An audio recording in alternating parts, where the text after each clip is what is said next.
Hi guys, my name is Doreldi and welcome to a presentation of sleep and its effects on students' mental health by Mila, Jared, and myself.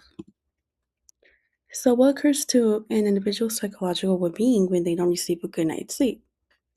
Well, certainly, sleep quality is a big role that plays in stress and mental health. And while maintaining and managing daily tasks, many may experience poor sleeping patterns. And we have previous research that has investigated the link between sleep and mental well-being.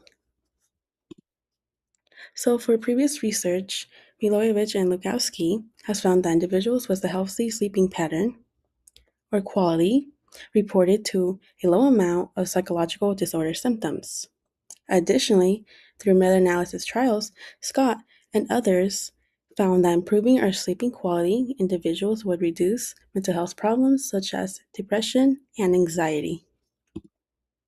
Moreover, Vandekerkova and Kloitz found that poor sleeping quality is linked to emotional functioning, meaning that people who do not receive a good night's sleep will have a risk to experience mental health concerns and strong emotional responses. And finally, Wang and others found that people who experience high levels of stress are associated with depressive symptoms and loneliness. Then, with our hypothesis stating that previous research demonstrated that there is a significant correlation between sleep quality, mental health, and stress. The study extends the research by observing college students here at Glendale Community College with ages ranging from 18 to 65, while looking how the relationship differed from previous studies. Participants participated in a questionnaire on their personal sleep quality, mental health, and stress. So, we have hypothesized that poor sleeping quality impacts emotional regulation as well as higher levels of stress and clinical symptoms of psychological disorders. To understand more about the research design and sampling method, in recruiting participants, we used a clustered convenient sample due to concerns over accessibility. We used the interest group of undergraduate students enrolled at Glendale Community College with a total of 42 participants in the sample. There was an appropriate measure to exclude any data from participants who did not answer questions completely for consideration in the research study. Participants' demographic information primarily followed a white and Hispanic group, with white at 45% and Hispanic at 26%.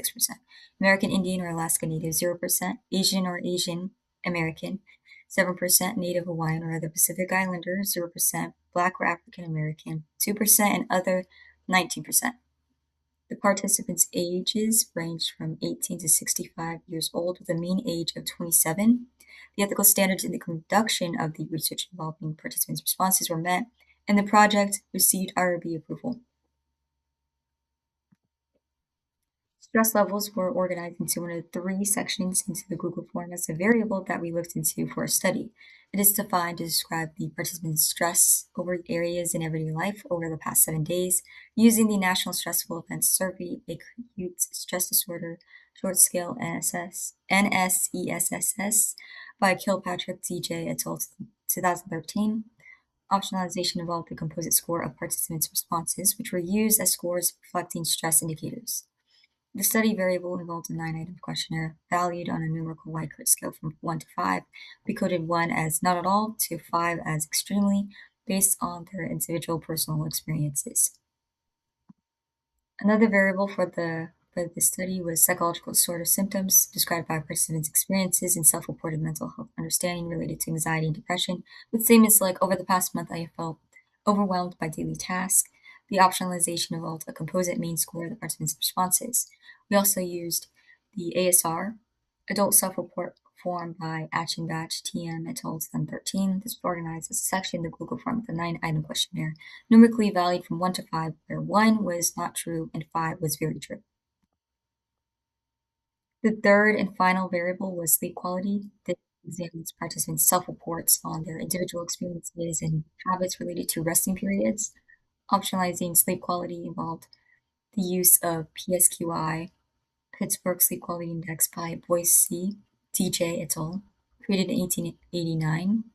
1989, we used the mean overall score of participants' responses, focusing only on the past month for aspects of sleep quality such as disturbances and duration. There's a total of 9-item questionnaires, mainly using a Likert scale, with numerical values.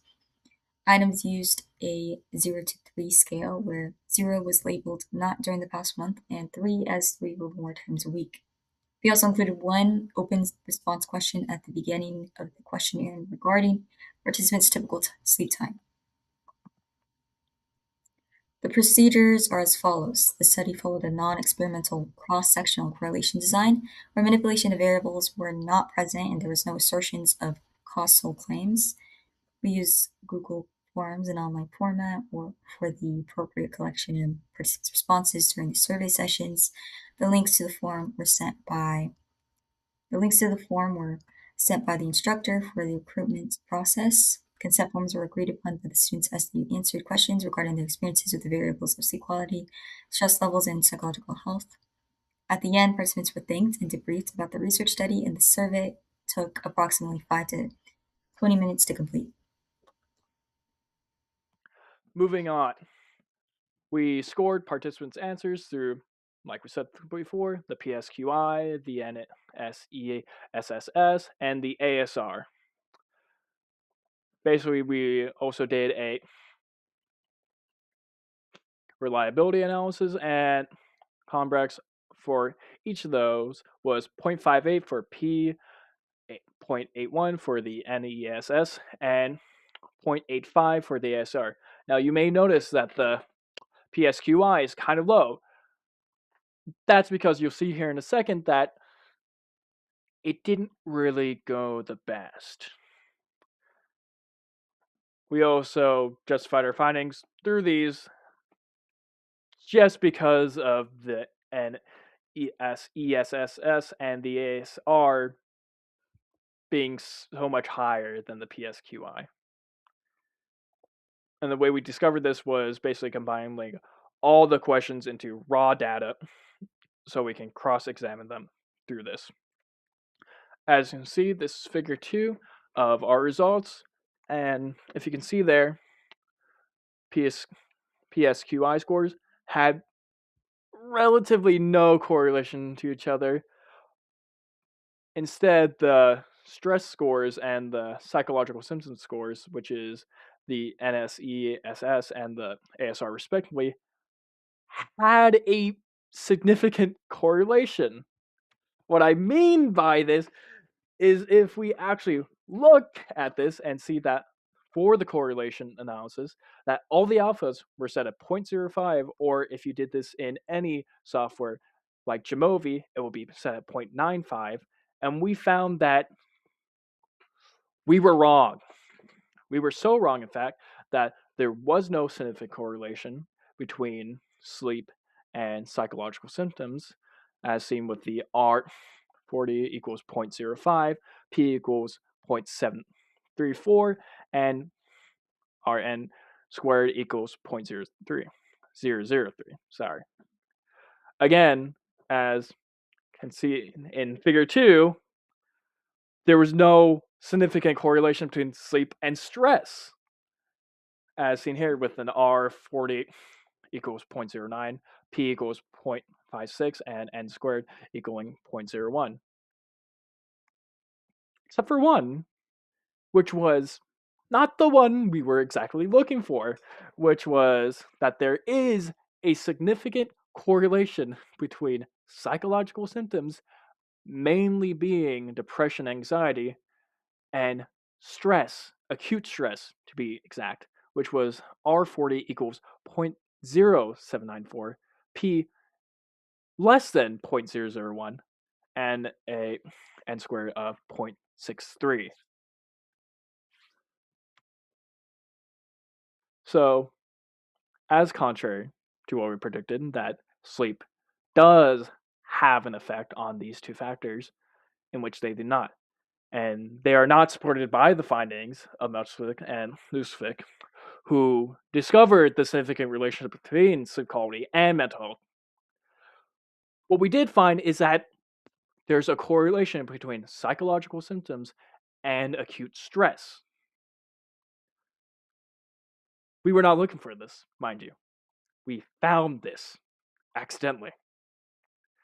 These findings also do not support those of Wang, who discovered that poor sleep quality has a very high effect on acute stress.